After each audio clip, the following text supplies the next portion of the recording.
This week, we cover 3 movies that deal with testing limits, I guess. Ah, I guess that's true. Like testing the resilience of human or Kryptonian spirit in Supergirl to just testing the limits of pain and disgusting disregard to the human body in Jackass Best and Last. And also testing the strength of a relationship in Gail Daughtry and the Celebrity Sex Pass.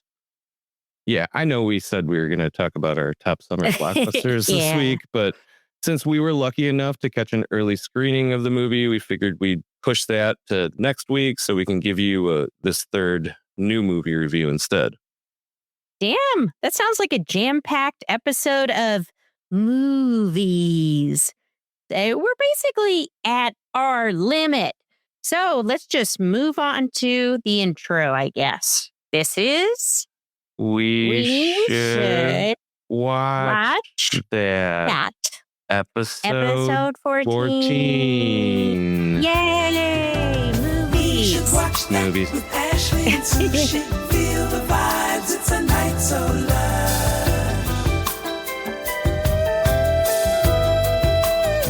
All right, weirdos, let's get into it. Our first movie today is Supergirl, the second movie in the James Gunnified iteration of the DCEU. It's directed by Craig Gillespie, known for I, Tonya and Cruella. So he's got a sharp, rule-breaking female leads vibe. And it stars Millie Alcock as Kara Zor-El, aka Supergirl, alongside Eve Ridley as Ruthie, Jason Momoa as Lobo, and of course, David Corenswet as Superman. The film follows Kara as she sets off to save her beloved dog Crypto, reluctantly teaming up with an unlikely companion for an interstellar journey of vengeance and justice. So, Sushi, what did you think? Well, being a longtime comic book fan and on-again, off-again reader of current DC Comics titles, my awareness of Supergirl is pretty limited. The only details I know about her character in the comics are kind of limited to major DC storylines that involve her and likely some appearances in some Superman-led titles that I've read. So for the most part, I'm most familiar with the characterization of Kara Zor-El from the comics that was angry due to a pretty messed up backstory. Yeah.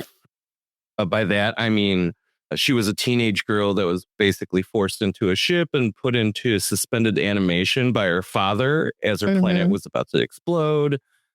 Then ended up on Earth to find her cousin that she used to babysit back on Krypton, was a full-grown adult now and became one of Earth's greatest superheroes.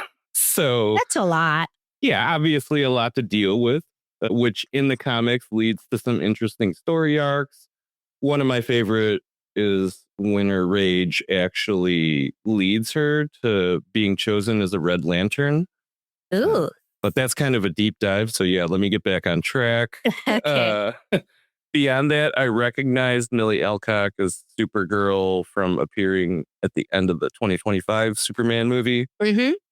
And recall hearing news that she'd be getting her own movie at some point, but really didn't keep any tabs on it otherwise. Seen Millie, obviously, in the Game of Thrones prequel series, House of the Dragon.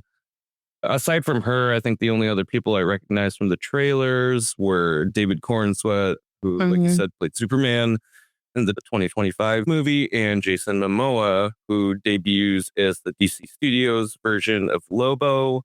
The latter, I admit, kind of being hyped about, since if you've been listening to the podcast for a while, you've probably picked up that I'm a Momoa fan. We're real Momo heads, you know? Yeah. And I really do think that this is a role that Momoa doesn't have to do much to be a good fit for. It's true. Yeah, given that he, like Lobo, is a greasy, rough around the edges dude who loves riding his motorcycle.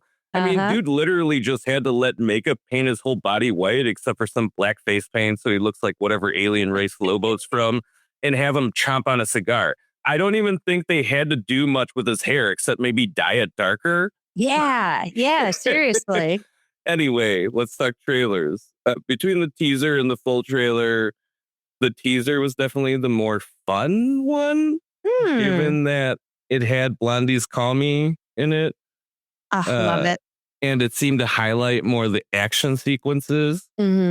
Comparatively, the full trailer used the song What Becomes of the Brokenhearted by Jimmy Ruffin, which is definitely more of a somber song.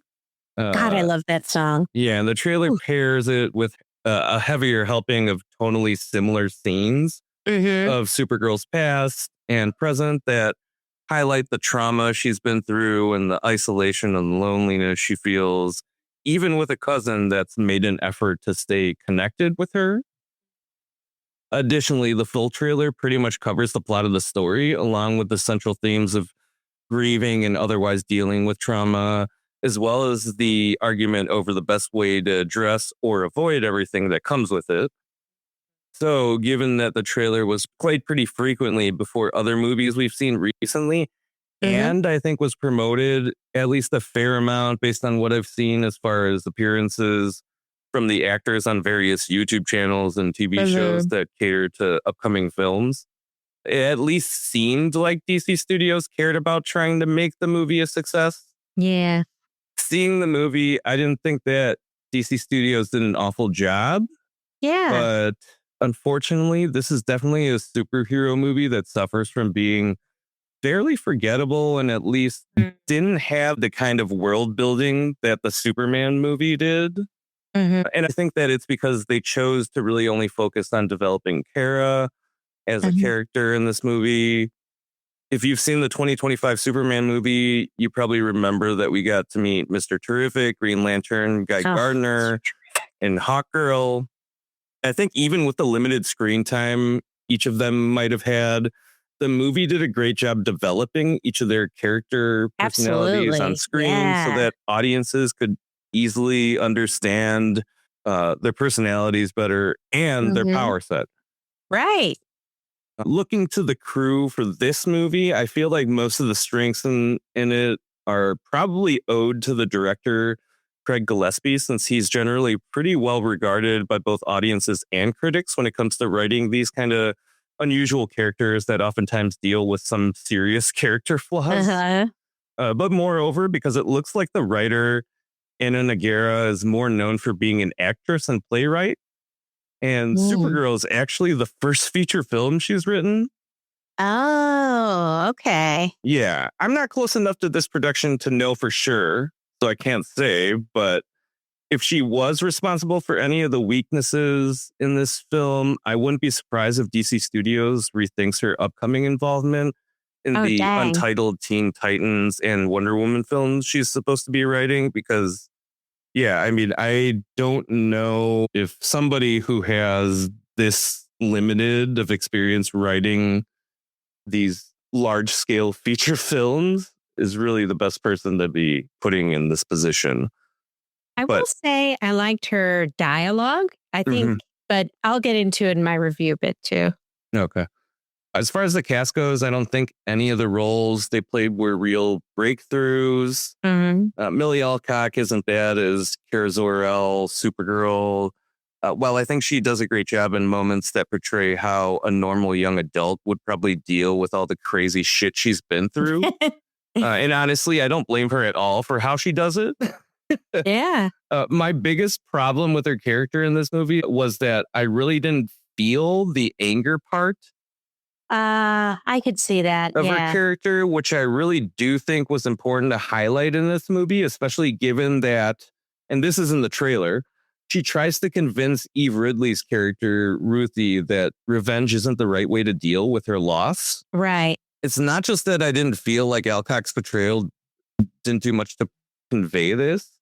Like, we don't get shown any flashback examples or anything like that. Right. It's not fleshed out. Yeah. But also, Kara's literally still dealing with her own shit. Like, I get young people avoiding their problems, but I just don't get why she felt the need to turn this completely coincidental meeting into a teaching opportunity of some sort. Like, what authority does she really have? She doesn't even seem like the type of person who'd be motivated to do this. Yeah, it doesn't seem like it's from personal experience, and it doesn't seem like she has that sort of teaching kind of energy to her. That's a really good point. Yeah. Yeah, like you were saying, from the flashbacks were shown, given that Superman looks about the same age, from the flashbacks that were shown, given that Superman looks about the same age that he did in the 2025 movie, it seems like she's only been on Earth for like a few years at most. So, yeah, it's just kind of weird that we're even putting her in a position like this for a story. Anyway, Eve Ridley as Ruthie is probably the character I had the least issues with. Oh, okay. She's believable as a teenage character and seems to think and act like one would given her situation, especially when Kara starts trying to give her advice or protect her. Jason Momoa as Lobo. Again, probably the character I was looking forward to seeing the most. He's fun and pretty much what I expected, though they definitely could have made this movie without his character being in it. I won't elaborate on that since that kind of get into spoiler territory. A fun fact, though, I came across in my research. Tom King, the writer for the Supergirl Woman of Tomorrow comic miniseries this movie was based on, back when he actually pitched his story, he originally envisioned it as a True Grit styled team up between Supergirl and Lobo. But his editors had him change it to Supergirl's solo story. Oh, dang.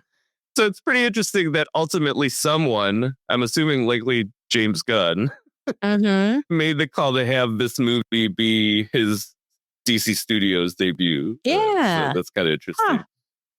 Matthias Schoenaerts is Krem of the Yellow Hills. I honestly think this is probably the most forgettable villain in a comic book film in recent memory. I'm sorry, but I felt like he not only lacked the expected presence or personality that we've gotten used to with live action adaptations of comic book villains, but aside from being responsible for kicking off the story by shooting Crypto with some poison dart, he literally just wasn't in the movie enough for me to really care about him. The design elements of the movie were probably the strongest aspect of it. With that said, I'll start off mentioning probably the weakest of the design aspects, which I felt were the fight choreography and stunts. They were fine, but definitely didn't present us with anything we hadn't already seen before in other comic book and action movies. Yeah, I'll talk a little more about that. I think there's some reasons for it. Oh, okay. With that said, moving on to what I thought was good. If you've seen recent DC live action films, you know, movies like The Flash definitely had moments of noticeably janky CG. Oh, God, yeah. This movie, even with me really paying attention during scenes that were shot in slow motion or where the camera follows the action, everything seems to look really polished. Yeah. Sure. When you see some of those shots, you can tell that obviously they're not real camera angles or it's not real camera work and it's CG. But the actors, their portrayals with the CG in them do not look as out of place as something like Flash did. It looks as real as something in such an unreal situation could look. Yeah. I would say some of the better CG I've seen for those types of action scenes is probably the best way I could put it. Yeah. Costumes, practical effects, and set design, I think all contributed well towards the whole feel of this movie taking place across different planets in this DC universe. So that was cool. Lastly, I thought the music in this movie was good for the most part.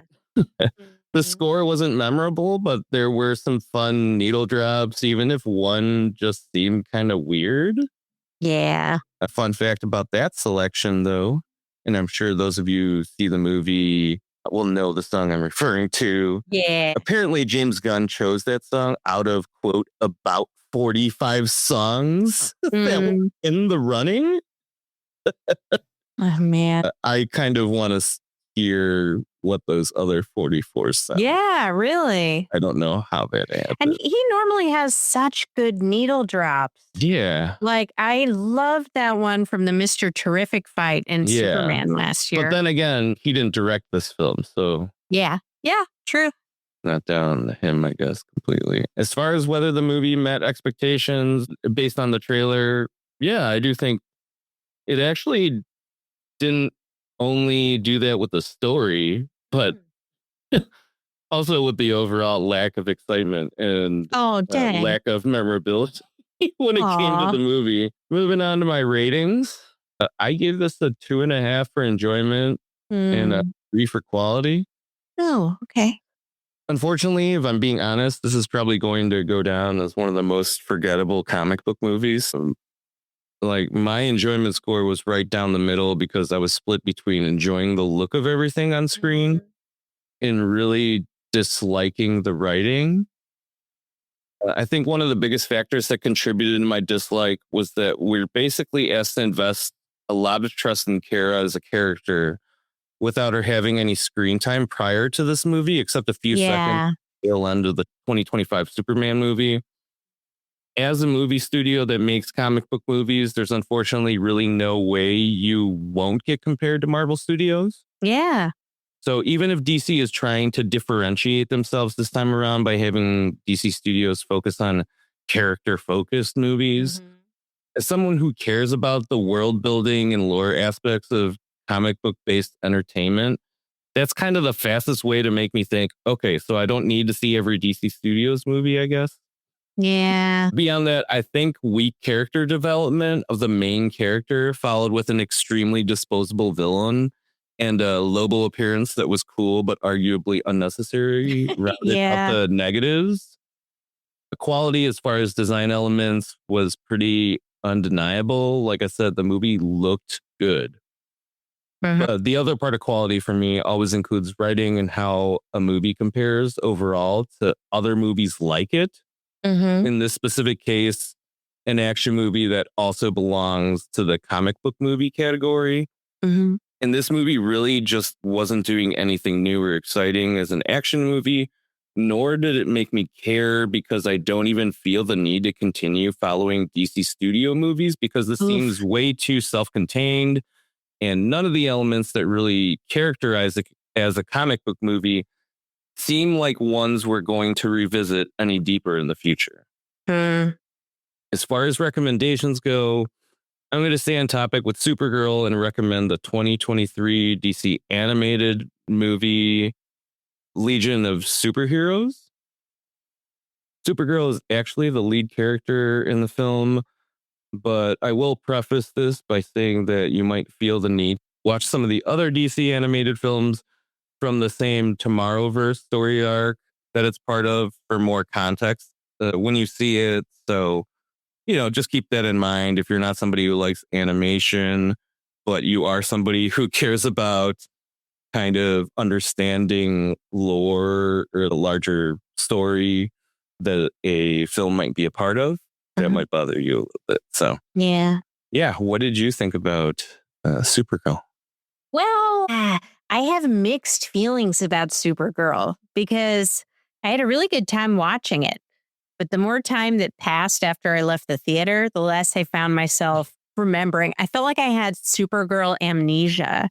And weirdly, I don't necessarily think that's a bad thing. I mean, I really enjoyed it at the moment. I laughed. I was entertained. I had a good afternoon at the movies.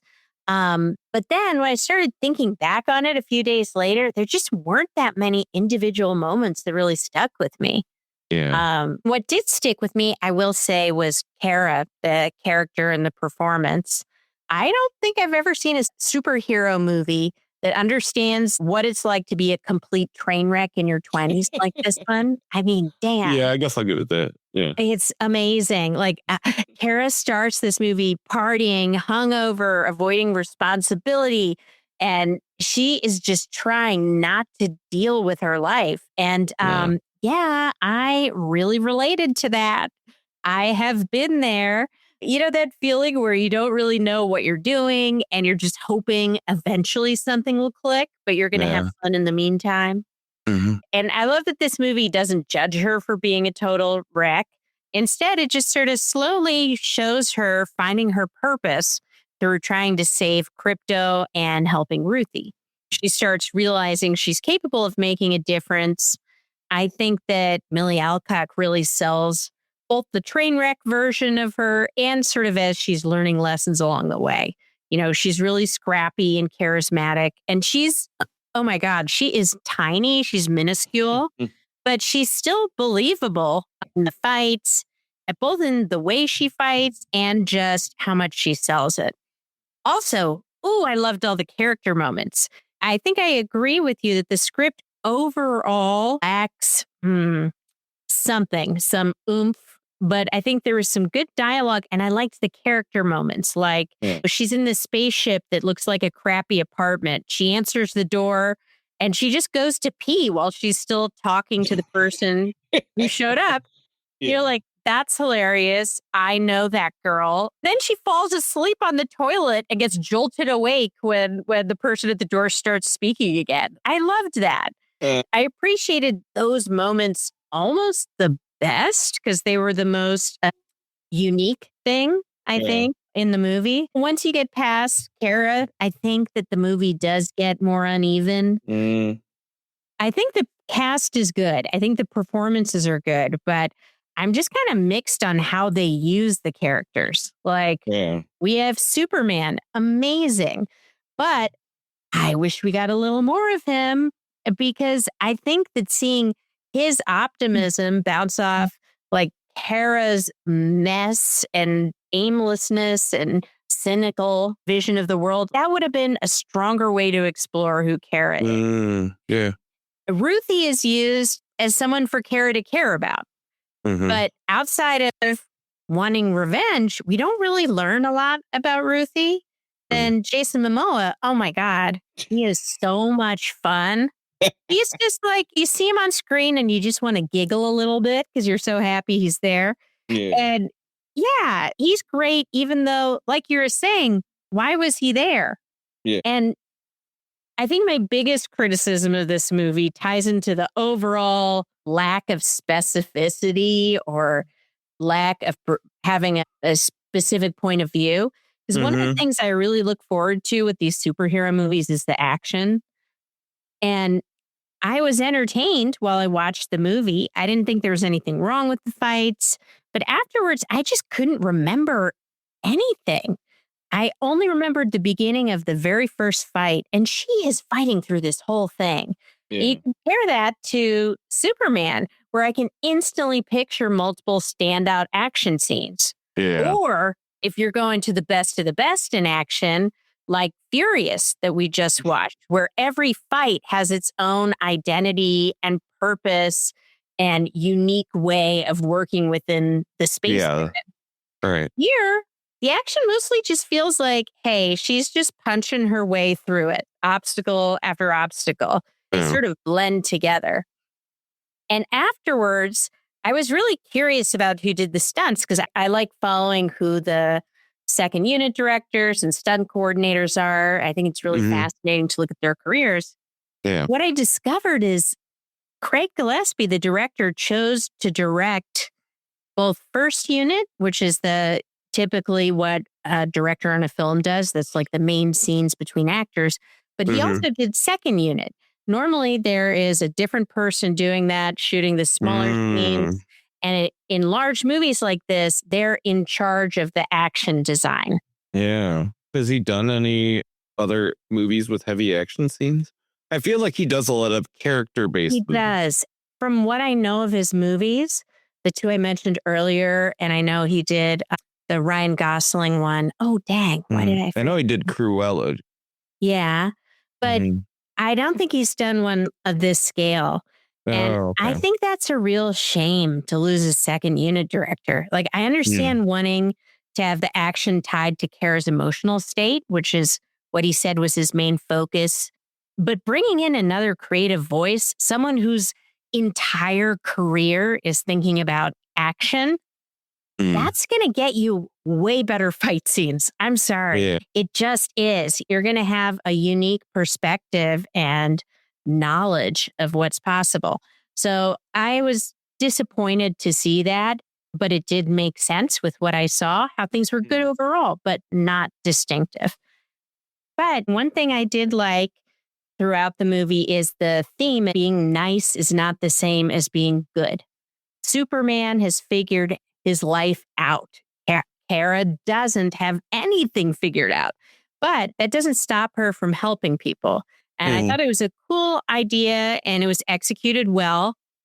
But if I have to be honest, it doesn't pack as much of a punch as in last year's Superman, where we have him saying that kindness is the real punk rock.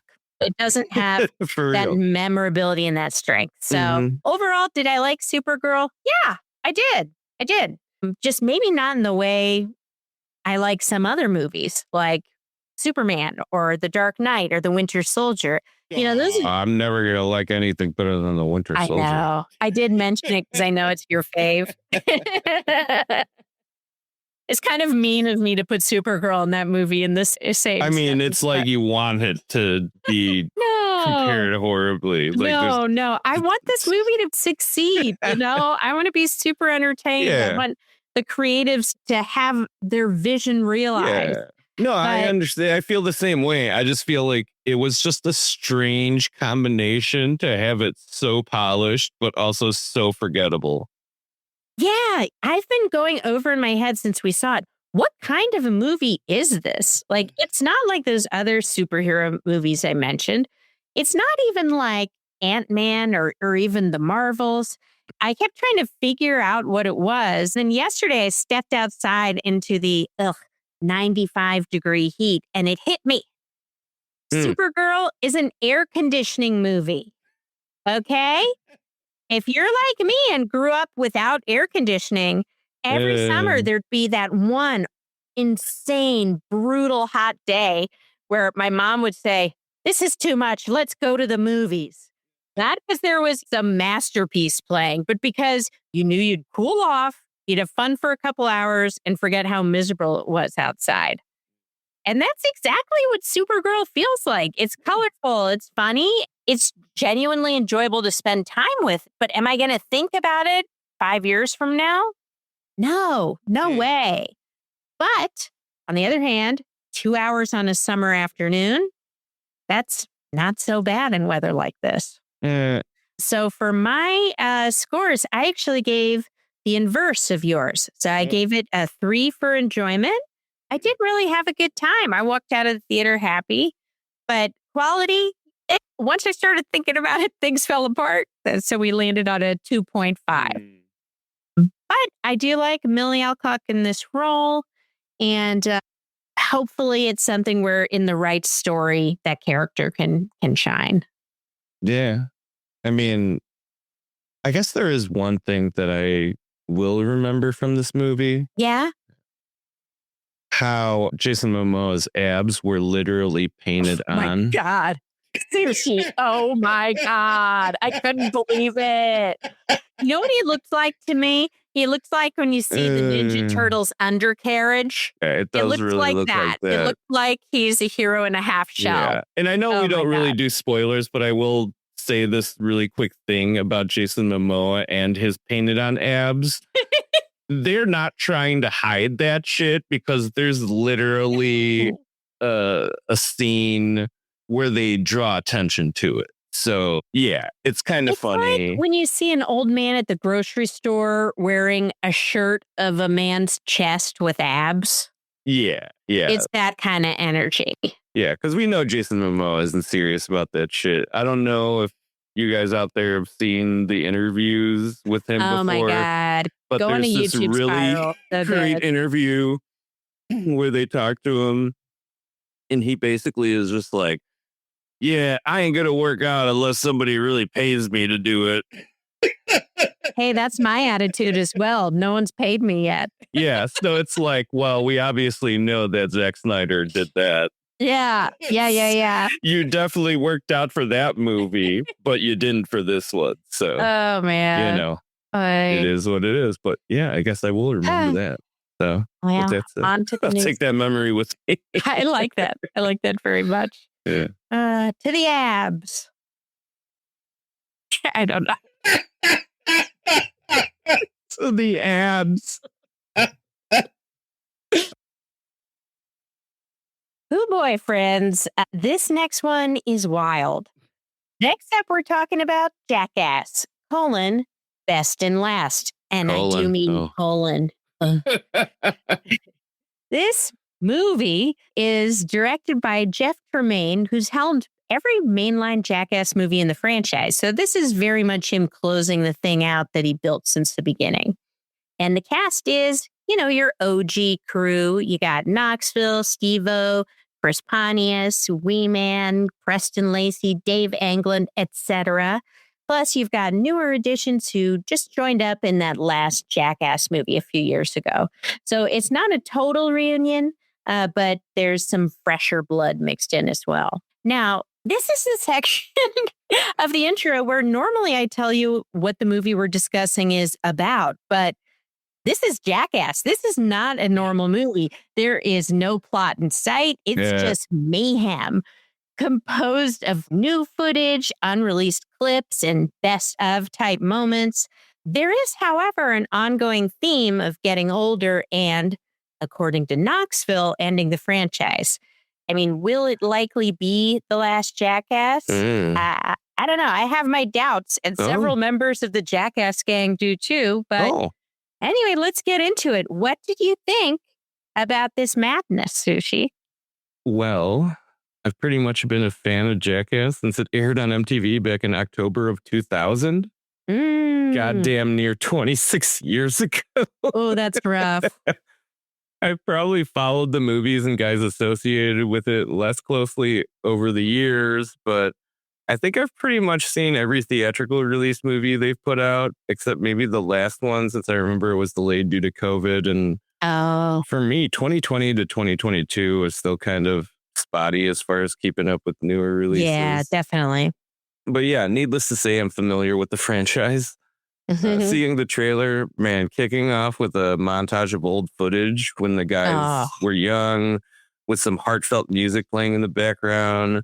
Then moving on to current day old Johnny Knoxville, legit getting choked up a bit. I'm not above admitting I felt something too. Yeah. But yeah, then the music ramps up and we start with the newer footage that kind of pokes fun at their age. So it's cool to see that the guys were in good spirits. Yeah. Beyond that, I at least believe there was also some older footage mixed in when I saw the trailer. But honestly, this isn't a movie trailer deep dive analysis. And moreover, this is a Jackass movie, like we were saying. It's barely a movie. Yeah. So the older footage didn't stand out to me that much that I question it. I'm not going to spend too much time trying to confirm it either. Because regardless, I was going to see this shit. And unless you've, for some reason, been forced to watch the exact same stunts and pranks from Jackass over and over and over again, or something stupid like that, I'm pretty sure I'm not alone when I say I don't mind seeing old Jackass stuff.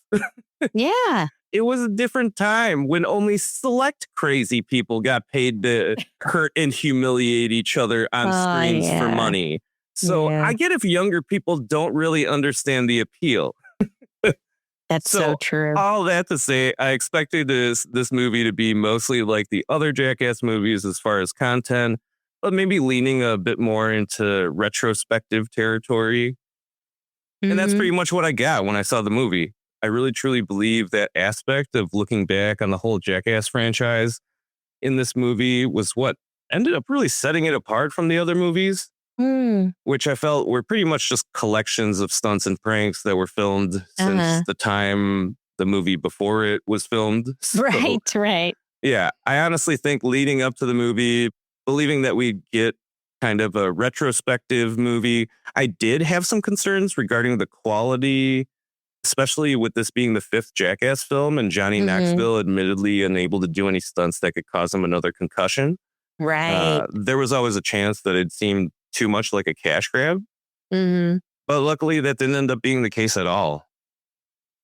I think especially with this movie otherwise just being a compilation of interviews, new footage, old popular footage, mostly of stunts that were like escalated and repeated over the years, and even previously unreleased footage. What I think makes it really strong as a movie is that it's curated so well that it keeps your attention on Knoxville and the guys throughout the movie. Yeah. Uh-huh. Yeah, it basically feels like the audience is engaged in this ongoing conversation with them.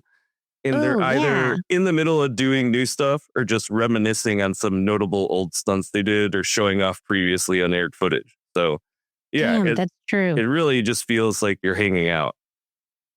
Since I'm talking about the cast, while our returning cast is pretty much the same as before, except probably a bit older and more sober if they didn't deal with that several years ago, I was kind of surprised to see Jasper and Dark Shark from Loiter Squad on this.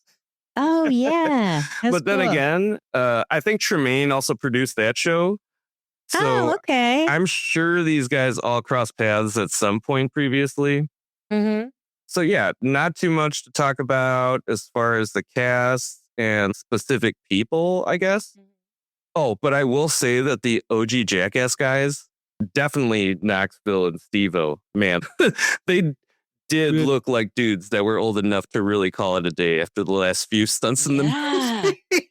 Yeah. Yeah, they looked out of it. So it was kind of wild. Design elements, overall, they disgusting. Oh, my God. Oh, God. But in all seriousness, this is, again, a situation where everything is pretty much in line with how they were before. No big jump in quality or budget, really, on this one that I could really spot. Music, as usual, was just occasional, but when used, it typically added to the tone or mood of whatever was happening in the given stunt, usually just making it goofier or crazier in some kind of way. Thinking about it now, I guess there were some fun sets, like that moving set that you see in the trailers that looks like a Jamiroquai music video. Oh my God, Insanity. I loved it. Mm-hmm. Which is kind of the scene that opens the movie, following probably the most uncomfortable scene to start a movie I've ever sat through. Yeah, I don't want to spoil it, but if you listen to our reviews for insight before seeing the movie, then all I'll just say is you should at least be prepared to feel stressed out. Yeah. But obviously, as is with movies and shows like this, anything that's able to make it all the way to the theater or on the TV likely means the people involved are fine. Yes, exactly. I always keep that in mind. Yeah. But yeah, pretty much what I expected from the trailer and a final Jackass movie. So let's move on to my ratings. Let's hear it. I gave this a 4.5 for enjoyment and a 4 for quality. Yeah. Yo, again, it's so weird to say I experienced actual emotions seeing a movie with dudes hurting and or humiliating themselves. Oh, yeah. Oftentimes butt-ass naked. Yep. After feeling so detached from that Supergirl movie we reviewed just before this. Oh, damn. But that's what's up, I guess. You know? Yeah. I can't speak for people younger than I am, and I'll even go as far as assuming they probably won't feel anything towards this movie aside from it being wildly funny or entertaining. But in a lot of ways, I kind of reflected on the years of being a fan of Jackass since it aired on TV. The premiere of the show actually coincided with my freshman year at college.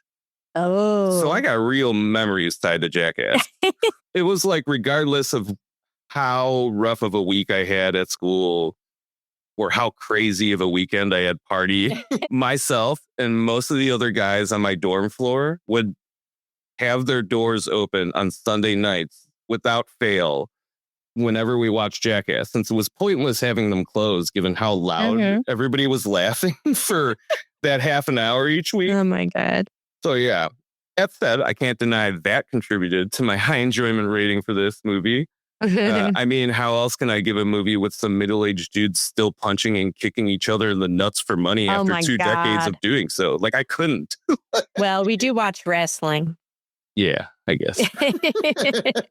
And it's like Jeff Tremaine knew that too, you know? Yeah. So instead of giving us another helping of another Jackass movie and giving Johnny Knoxville's inability to do any more stunts that can potentially lead to concussion, we got this beautiful retrospective of Jackass as a whole, including some new stunts.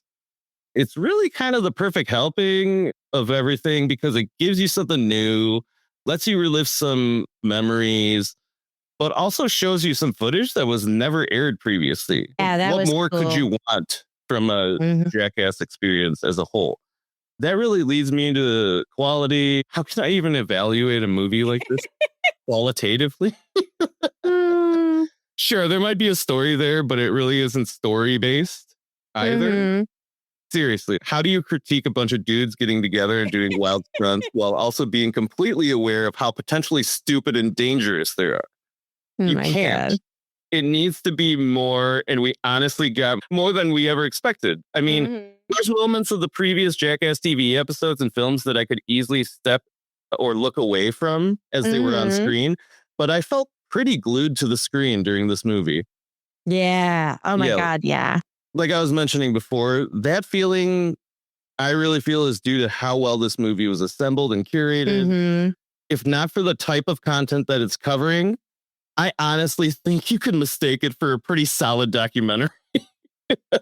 Yeah, I'd agree. Yeah. So to round out my review, I'm actually going to go a bit specific this time. Ooh. We're still talking about Jackass, but just a very specific stunt. Oh, Probably my favorite thing they've ever filmed for the TV show. oh my God. And that was Mexican snowboarding from season 1, episode 3 of Jackass.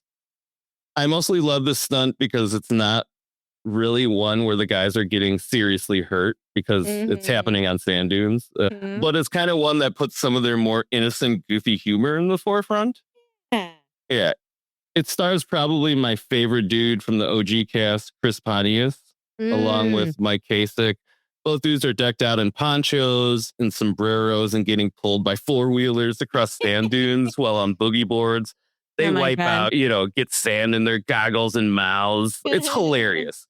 It's also got some great dialogue where they're trying to talk about Mexican snowboarding on a technical level.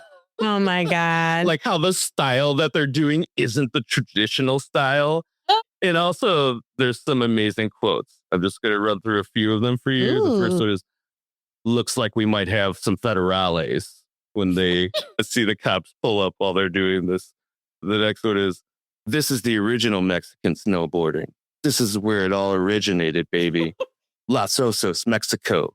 Then dude yells, Viva Las Osos! Before taking off down a huge sand dune. Oh my God. FYI, in my research, I found out that Los Osos, Mexico doesn't actually exist. Damn. Los Osos is actually just in California. Oh, okay. Yeah. Yeah. And then my last and probably most favorite quote from this episode, and I think it even closes out the sketch, is Mexican snowboarding isn't for macho jerks. It's 110% pure adrenaline. Ultimate rush, ultimate high. Oh my God. And that's that. So actually, what do you think about the movie? I mean, wow. How can I follow Mexican snowboarding? I can't live up to that. I mean, urban kayaking. That's how you follow it up. Oh, that's also one of my favorites. Urban kayaking was good. Man, you're so into the lore. So this is actually what I wanted to say.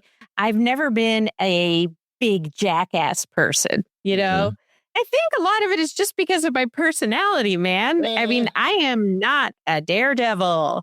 Well into my 30s, if I was with a group of people who said, let's go on the roof to watch the fireworks, I would say, I'm going to read on the first floor. A firework's going to hit you all and you'll explode. Okay. So that's where I'm coming from going into this. What I find amazing about that, though, is for somebody who doesn't have the desire to get into those situations, you kind of end up in some crazy ones. Like this lady fell and landed in the holes, man. How does that happen? I fell in a drainage hole in New Orleans on Halloween in the daytime. Both legs?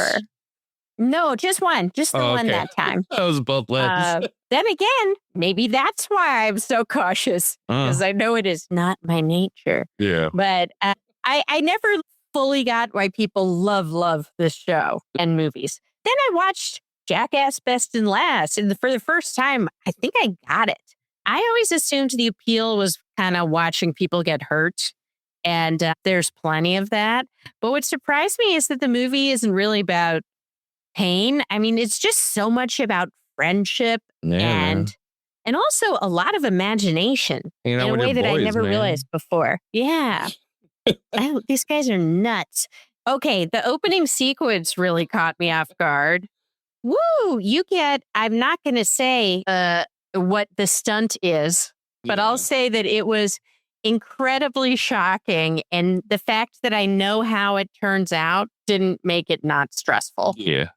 So you've got that. And then it goes into this gorgeous scene on that white set you were talking about. Yeah. Oh, it was great. Yeah, it's this pristine, all white set, and they're just gliding through these beautiful composed shots. As each one of the cast members slides by, they each get their own weird stunt.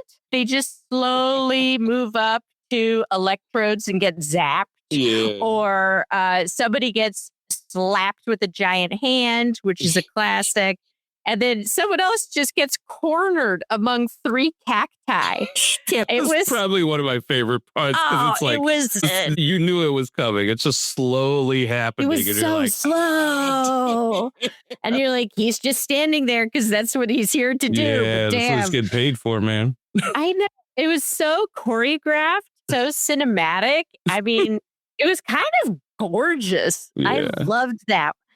And it's wild that Jackass still manages to make you think, I can't believe they fought to do that. How did they do that? Why did they do that? But what I really loved in the movie that, again, probably if you're a regular watcher, this is something you already know about them, but they're not fearless, man. Before some of the biggest stunts, they're pacing, they're nervous, they're psyching themselves up because they know exactly how much it's going to hurt. Hold on. I just want to stop you for a moment because not only that, though, I know that it's normal to feel that way before a stunt where they're expecting it to hurt. But what always gets me is the times when they feel that way about a stunt that's literally just going to be disgusting. It's almost like it's more concerning to them when it's going to be nasty because they know that their body is going to react in a way that's probably just they're going to end up puking or not handling it well, man. Like it's just going to make the situation even more gross. There's no way this production is OSHA approved, man. But yeah, somehow the fact that they're afraid, it makes you relate to them, but it also makes it funnier. And oh my God, something that I just honestly never thought about. It never occurred to me that sometimes they have to do these stunts more than once, sometimes many times.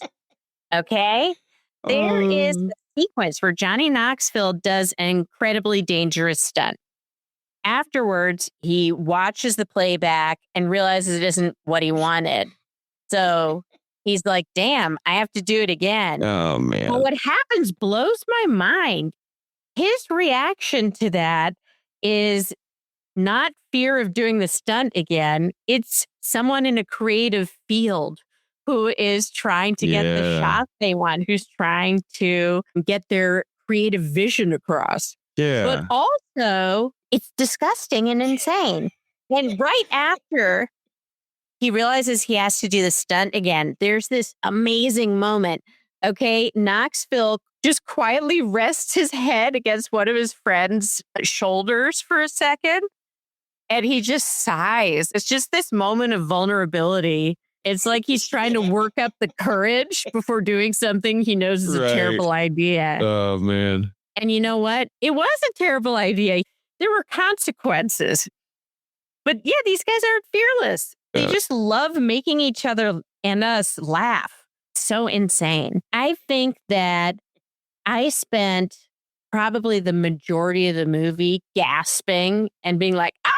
It wasn't just laughing. It was noises of shock, like someone spooked me. The whole audience was like that. It was incredible. I think what I really noticed during our screening, especially when I was watching those moments, that both the audience is really cracking up and the people who were involved in the shoot were cracking up. Was that's what the essence of Jackass is, basically. It's It getting is. together with your friends and doing dumb shit and people just laughing because of how stupid you guys are getting. Like, you know what you're doing, you know what you're getting into, but it's like being a kid again and doing dumb things that you know aren't in your best interest. I think But it's not like nostalgic. the It's ones about that you do as an friendship. adult, Yeah. but like Mhm. ones that you would do as a kid that you would hurt yourself potentially Right. physically or do something disgusting. Not like shoot your financial future away or something. Yeah. Not like the ways that you would ruin your life as an adult. Very much the ways that you ruin your life as a young person. So I do kind of like that aspect of it. I guess that in a way Definitely. is kind of endearing. It's weirdly. There is this group of boys I went to high school with who I think of every time I think of Yeah. Jackass. It's because one time one of my friends was talking to one of them, "What did you do over the weekend?" He said, Yeah. "Oh, it's awesome. Dude, one's parents were out of town. So we drank so much and then we had projectile vomiting contests to see who Mm, the furthest." And I'm like, wow. It's like those guys are 50 and still doing it with this movie. yeah, man. They're just But trying to push it to the limit. they do. And speaking of the limit, I reached my limit with Jackass Best and Last when everything turned to literal shit. Okay. Oof. You can close your eyes. You can close your eyes. I didn't just close my eyes. I closed my eyes and put both of my arms in front of my face. And Yeah. I could still hear the sounds. I knew I've- what was happening. Mm, Oh my God. And you know what? I do dock them for that in my No, school I definitely rating. have several tens of thousands of more hours of Jackass watching Yeah, definitely. than you do. So I've been conditioned to basically be okay with all of it at this point because I'm like, what more are you guys going to do? Wow. Now I just Yeah. see it because it's in full view. Yep. And just warning, this movie features swanging dongs, Yeah. buttholes, Yep. vomiting, Yeah. piles of shit, Various states of shit. severe head trauma, Yeah. and honestly, a lot of creativity. So, Yeah. A lot of laughter. a lot And of friendship. laughter. Yeah, it was something else. And you know what? Everyone in the movie makes fun of Johnny Knoxville saying, "You said the last movie was the last movie." Yeah. If they make another one, man, I am there first screening day of. Yeah, This was because it's going to an pay for that man's incredible- funeral. Ah, true. Oh no, that poor man. I don't I think do he feel- could survive another one. I mean, it only takes one bad slip up when Mhm. you're trying to kick a dude in the nuts where you end up kicking him in the head instead. I'm just saying, on a Jackass set, I could see that happening. So Wild. I don't think they're going to chance it, dude. Yeah. Oh, one bone to pick. The one female cast member didn't have a single stunt. She was just watching. To the point where we're like, why is she just watching? Is she not in the cast? Yeah, I forgot she was in the last one because Yeah. I think that might have been the one that I didn't see or Yeah, pay well- attention to. Closing out our Jackass discussion, I am seriously docking a half a point from both of my scores because of the shit. Oh, okay. I am. I feel strongly about That's it. okay. But so for enjoyment, I gave it a 4, but I enjoyed it a 4.5. Okay. Except for that moment. It was a really long segment, guys. So much longer because you think, what's the joke there? Oh. You see it and then it's done. But Yeah. I could hear from the sounds and then the people around me that some wild things were happening. And for quality, I would have given it a 4, but I deducted 0.5, so I gave it a 3.5.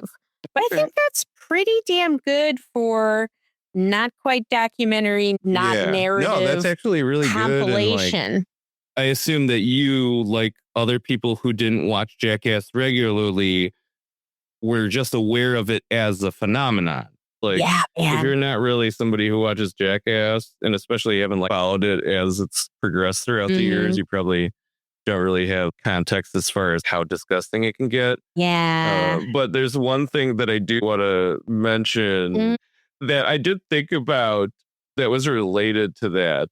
And what it is the look of disgust on their face as older men now is completely different than it was when they were younger. Because younger, I think it was just like, oh, this is nasty. Let's get it over with. But now that they're older, and at least a few of them have probably done some acting or some type of work that doesn't require them to put themselves in some positions anymore. Yeah. Yeah. Going back to it, you can kind of see it in their faces. They're kind of like, what am I doing? I don't need to do this anymore. Why These the are hell am I? rich guys, or at least some of them are, you know? So I think that was probably one of the most amusing aspects of it as somebody who has been a longtime follower of the guys. Yeah. So, yeah. Probably just end at that then. Thank you. But yeah, it was quite an experience and definitely an interesting movie to rate. Yeah. And definitely see it in the theater, man. Oof. Yeah.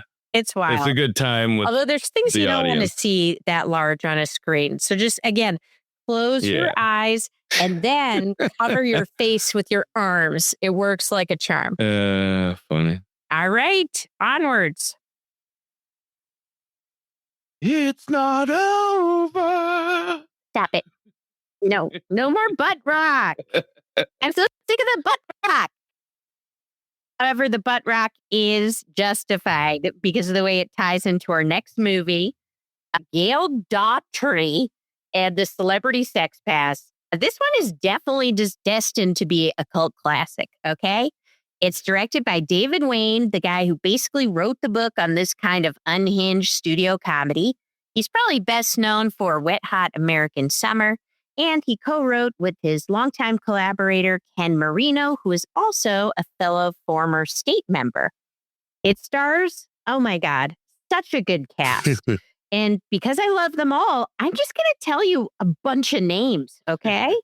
So you got Zoe Deutsch as Gail with John Hamm, John Slattery, Miles Gutierrez Riley, Ben Wong, Hoagie Wyndham, Richard Kind, Thomas Lennon, Joe Lo Truglio, Weird Al, Penn Jillette, and Carrie Kenny. And yeah, they're amazing. The movie follows Gail Daughtry, a small-town Kansas hairdresser, 2 weeks out from her wedding. Then her fiancé actually cashes in on the Celebrity Sex Pass that the two of them had jokingly agreed to, sleeping with his pick the moment he gets the chance. Reeling from the betrayal, Gail heads to Los Angeles, determined to even the score by tracking down her own pass, John Hamm.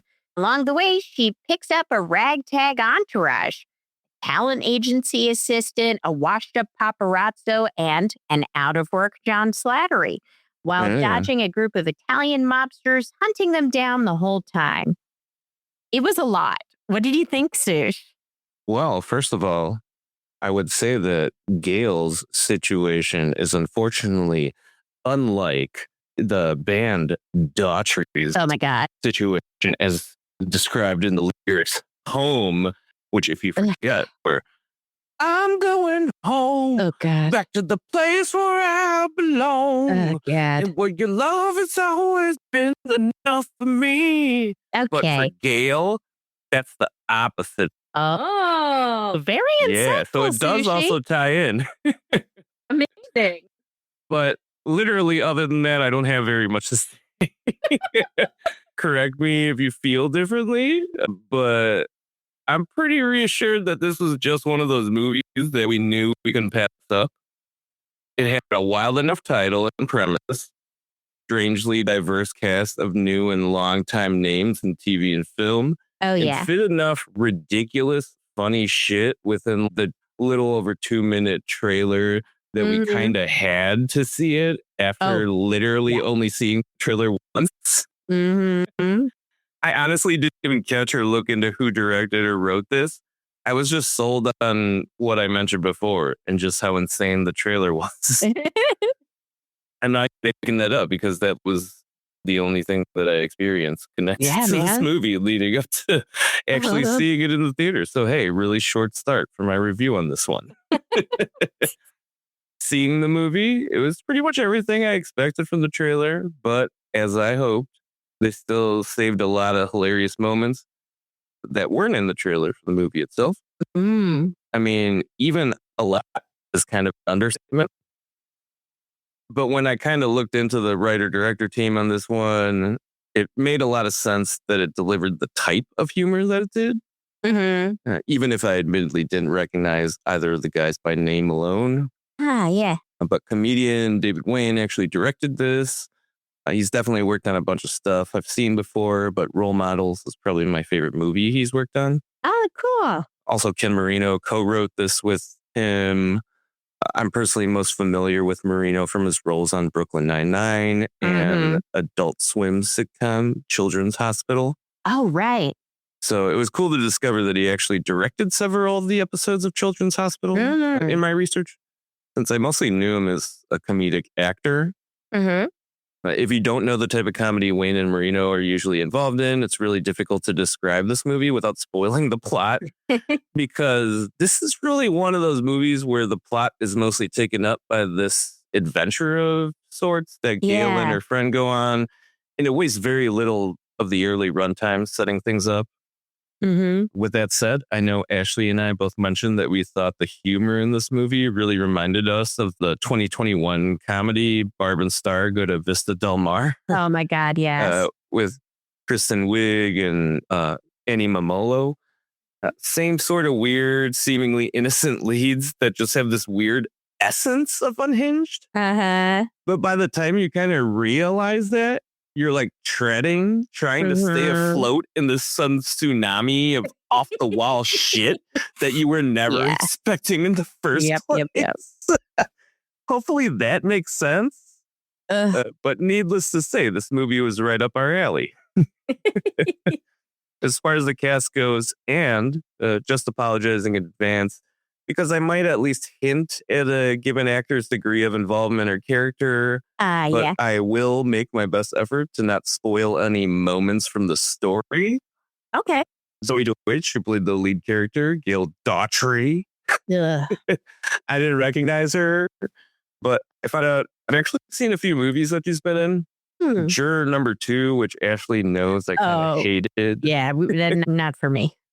And Anniversary with Diane Lane and Dylan O'Brien, which we actually reviewed back in November of last year. Definitely starting to seem like one of those actors that do a great job playing characters with wildly different personalities. All you got to do is pretty much just dye or style her hair differently. And then you got somebody completely different. Yeah. So true. Miles Gutierrez Riley is Otto, her best friend. He also works with, but they're actually friends, I think. Like, this didn't seem like a work besties situation at all. But yeah, he was unexpectedly hilarious. Yes. Admittedly, another actor I didn't recognize, since apparently he was in Smile 2, which I know we really enjoyed. Yeah. Ben Wong is Caleb, a young agent that works at John Hamm's talent agency that ends up being in a good part of the movie. I obviously recognized him from Karate Kid Legends, which we both enjoyed, but didn't end up reviewing on the podcast for some reason. His character in this movie is pretty much the heart of the group. Yeah. Yeah. John Slattery playing himself. Again, sorry for any potential spoileriness. Unexpectedly rounded out what I call our core group that took part in most of this journey. Beyond that, if you've seen the trailer, you know there's plenty of celebrity cameos.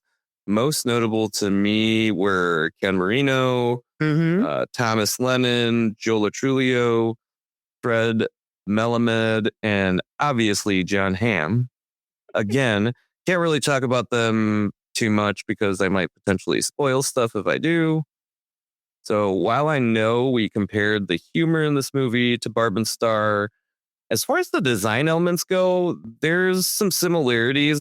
The main characters of both movies are from a quaint small town. Yeah. So the design is kind of the same as far as the sets go for that type of stuff. But there's definitely crazy moments where there's a lot of physical comedy taking place in sets that emphasize or otherwise contribute to the chaos. Uh-huh. But comparing the two, I'd say that this movie overall is a bit more grounded. Mm-hmm. I mean, there were some crazy visuals in Barb and Star that were potentially hallucinations, if not wild visual representations of feelings or ideas. Mm-hmm. That kind of stuff isn't really as present in this movie, though it does try to leverage cinematography and sound in a similar manner.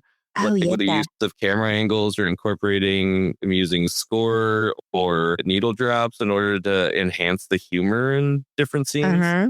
Aside from that, this movie is fairly grounded in reality, at least in its physical appearance. Uh-huh. So if there was any use of VFX or CG or anything like that, it was probably fairly minimal since I can't recall catching any use of it. So going down to my ratings, I gave this a 4 for enjoyment and a 4 for quality. Nice.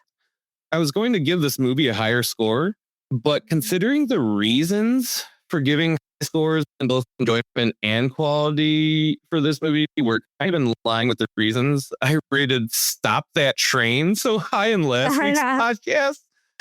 Basically, the steady onslaught of hilarious moments, the cameo appearances, those contributing to enjoyment, and the overall self-awareness that this isn't a big studio film and knowing when to lean into the low budget aspect to enhance rather than take away from the movie. And given that I did enjoy that movie and felt it was higher quality than this movie was, I had to basically lower each score by half a point.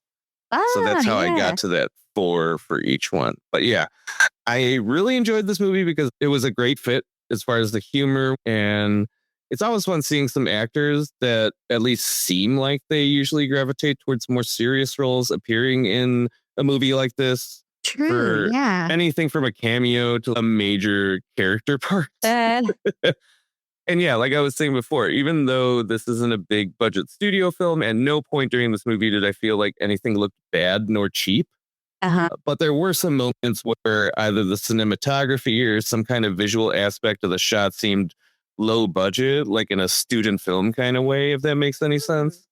So like I respond to most of those kinds of situations when it comes to movies and shows. If it feels like it goes with the rest of what the movie or show is doing, then it actually kind of reinforces those aspects, which I definitely consider a qualitative win. So as far as recommendations go, only because I know Ashley might already be planning to recommend Barb and Star, I'm going to go for another movie that, like this movie, features celebrities appearing as themselves in crazy situations.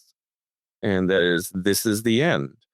Oh, my God. The 2007 apocalypse comedy from Seth Rogen and Evan Goldberg. There's a ton of cameos from actors and comedians in this movie, too. Off the top of my head, Danny McBride, Michael Cera as a douchebag version of himself, Craig Robinson, and even names like Emma Watson and Rihanna. Oh my gosh, that's right. Yeah, it's definitely a good time, especially if you like stoner comedies. So check that one out. But yeah, Ashley, what did you think about Gail Daughtry in the Celebrity Sex? Oh man. Okay. I'm going to say the full name because it's kind of fun to say. Yeah. But Gail Daughtry and the Celebrity Sex Pass is genuinely one of the hardest movies I've had to review. And not because it's complicated, but because it completely refuses to play by any rules. Yeah. About 20 minutes in, I realized I needed to stop trying to predict the jokes. Every time I thought, okay, I know where this scene's going, then the movie like swerved somewhere completely different. And after a while, I just gave up trying to stay ahead of it. And that's honestly when it became even funnier. If you've seen David Wayne's work before, you'll recognize that energy immediately. I think the best way I can describe it is he makes movies with like sketch comedy logic instead of movie logic. Right. Most comedies start with a story and build jokes into it.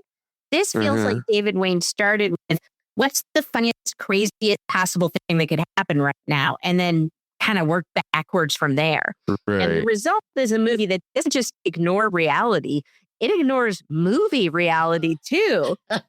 It constantly teaches you to stop anticipating the punchline because it's almost never interested in the obvious joke. Yeah.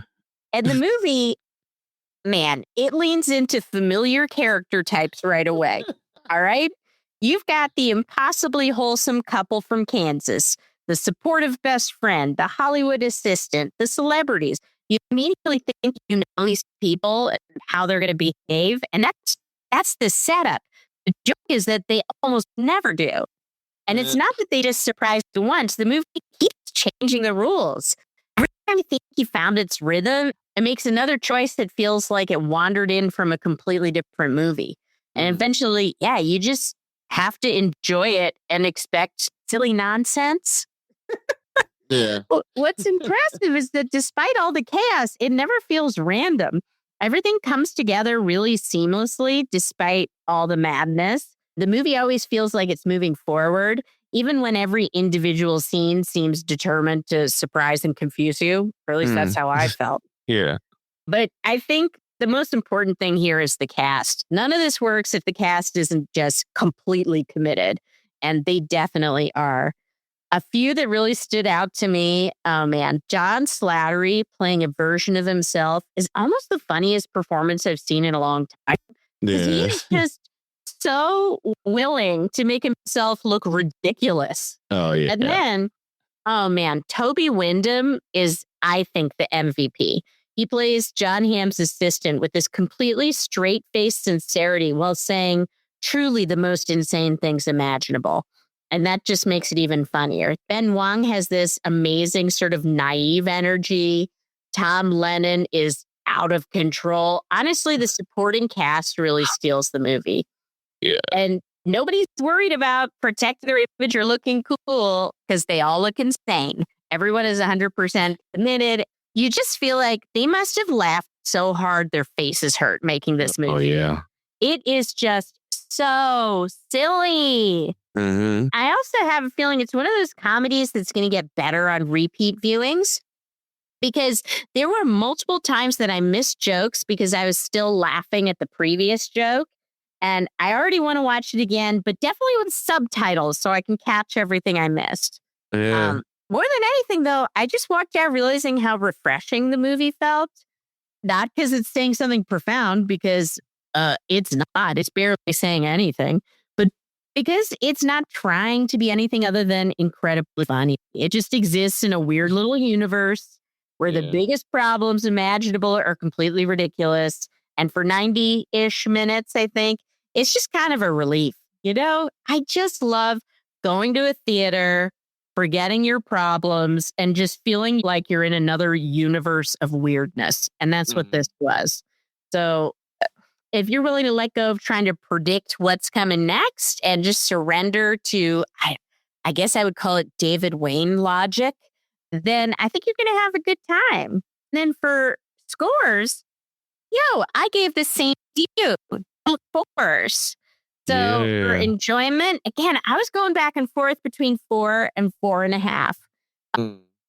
And truthfully, I don't know why I went with 4. It just felt like a 4 to me. More like a 4+, a 4.25. Maybe. Well, regardless, that's quality entertainment award right there. Oh, that's QT. right. I mean, honestly, I think really the only downside of it is that the title of this movie reminded us of the existence of a butt rock band Daughtry. So. Oh, maybe that's why I deducted some. I didn't give it a could 5, be, yeah. because I don't want to hear that song again. But knowing your penchant for impressions, I think it's going to be a fixture around the house this week. Yeah. But yeah, definitely see it, guys. It's getting a release, but it's not the biggest movie this weekend, but it's a fun one. If you can't find it around you, just keep it on your list and then check it out when it comes to streaming or something. Yeah, because you're going to want to watch this more than once. You're going to want to dress up as these characters. It's great. Good.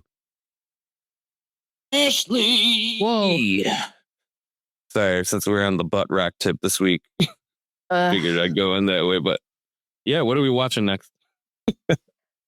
Well, since 4th of July holiday falls on the weekend this year, it seems like the studios decided to play it safe with more family-oriented movies. So while I'm sure all of you out there are immensely disappointed, we will not be reviewing Minions and Monsters, nor Young Washington. Hey, I don't know if I told you, but I low-key think Minions might be racist. Not really, but yeah. Still not going to see that or the other movie. But since that's the case, it is officially the summer.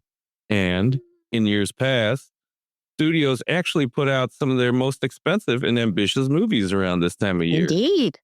We're going to follow through with what we originally planned for this week's podcast, which is a discussion of our top summer blockbusters. Yes. Now, truth be told, we're still hashing out some details, but you can bet that we will be referencing a list of summer blockbusters that topped box office earnings when they premiered. So, given that movies that make a lot of money don't necessarily ensure acclaim or success as far as other aspects of movies go, expect to hear some picks that might just make the list because of their unique qualities. Yeah. I just hope you guys like when we dunk on movies, because I have a feeling that's going to be some of that, at least for me. Oh, and how could I almost forget? Silo is back this weekend, so I'll be back on TV duty too. Oh my God, I love Rebecca Ferguson. I cannot wait. So yeah, that's what we'll be watching next, and we hope you tune in. Thank you so much for listening, guys. We really, really appreciate you taking the time. Hope you have an excellent 4th of July weekend. Don't get hit by fireworks, okay? They're everywhere. They're dangerous. Definitely don't do any Jackass things. Don't do it. Instead of doing that, you should subscribe, rate, and review us positively. Like how I gotta believe that at least one of the guys from Jackass's hepatitis C test results came back at some point. Oh, God. But yeah, follow us on social media, TikTok, Instagram, Facebook as well. Yeah. Other than that, thank you again. And we'll catch you guys next week. Have a fun week. Goodbye. Have a good one. Later. Laughter in the air, friendships touch. Movies and delights, we'll share so much. Let's enjoy this